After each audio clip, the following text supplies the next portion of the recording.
Everyone talks about AI as the next great technological revolution, the breakthrough that will reshape industries, rewrite productivity, and redefine the future of work. But behind the hype, there's a much darker economic story unfolding, a story with three layers of pressure that most people never see.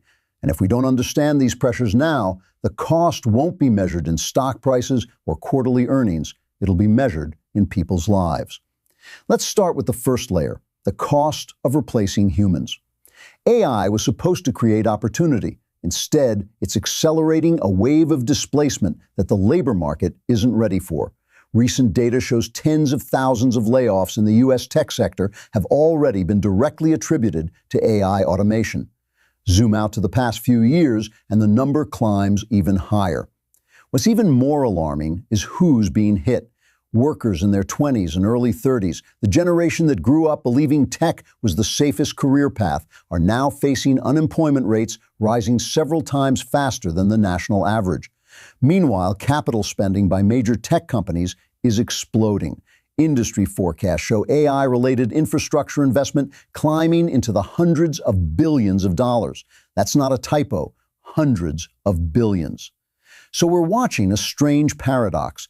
AI is eliminating jobs faster than it creates them, while the companies building it are spending more money than ever. Which brings us to the second layer, the energy cost. AI doesn't run on magic. It runs on electricity, staggering amounts of it. A single large-scale data center can consume as much power as hundreds of thousands of homes. And the U.S. already has thousands of these facilities, with more being built every month to keep up with AI demand. But here's the problem. The grid wasn't designed for this. In several regions, electricity reserves are already stretched thin. Wholesale power prices have spiked dramatically. Residential electricity costs, the bills paid by ordinary families, have risen sharply over the past 5 years. In areas with dense data center construction, the increases are even more extreme. Households are paying significantly more, not because they're using more electricity, but because the system around them is being strained by AI infrastructure. So while tech companies race to build the future, the cost of powering that future is being pushed onto people who are already struggling with rising living expenses. And that leads us to the third layer, the one almost nobody wants to talk about, the psychological cost. AI isn't just automating tasks, it's beginning to automate relationships. Surveys show a growing number of teenagers and young adults are using AI companions, not as tools, but as emotional substitutes. Some users report forming deep attachments, preferring to confide in AI rather than friends or family. The line between simulation and connection is blurring, and when technology becomes a source of emotional dependence, the economic incentives behind it become extremely powerful and extremely dangerous.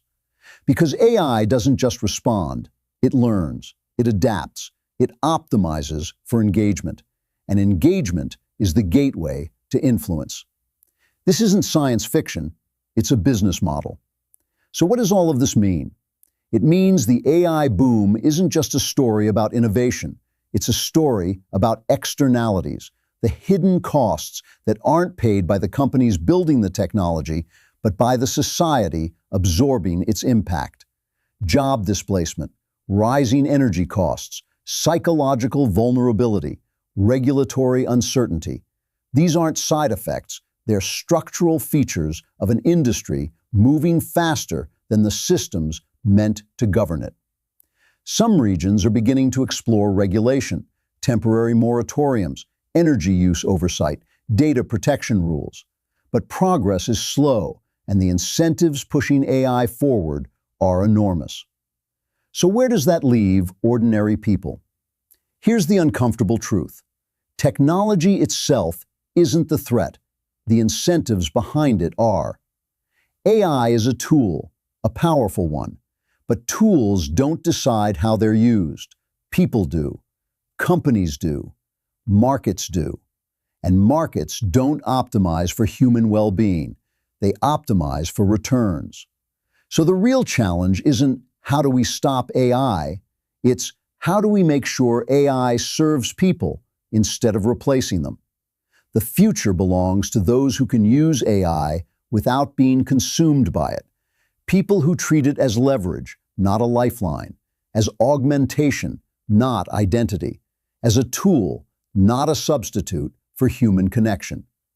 Because at the end of the day, the economy is supposed to serve people, not the other way around.